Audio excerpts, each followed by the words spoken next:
کامران وروته کامران ایسیچو د دې تانه فیض آباد تانه حیدرآباد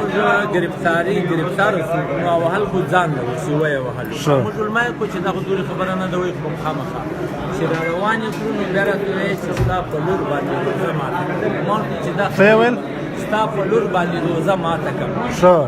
مونږ چې دا خبرې د پښتانه سره وړ نه کی او بیا وهلم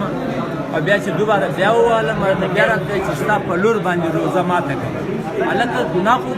زفر احتجاج ته گذر راغلی زما لور خو هغه په شوق کې ناسته ده تا زما د لور سره څه کوې ما ورته ویل چې هلکه خیر دی دا خبرې مه کوه دا خبرې ډېرې غلطې دي بیا یې په وهلو باندې برې را باندې وکړو بیا ویې چې ستا په لور باندې به روزه ماتې ستا په لور باندې روزه ماتې هلکه ته خپل حق سره حق تجاوز خو مه کوه نو دا پښتون دا کامران نامه ده جج ته به دا خبر وکړي او دا پیغام ورکړي چې دا خبر ورسوي او چې دته به خامخا سزا میلاویږي نو دا خدای خیر دی جج ته خامخا دا خبره کوي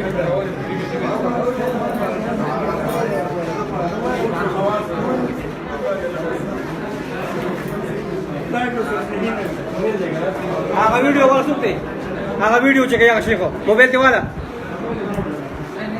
نه ده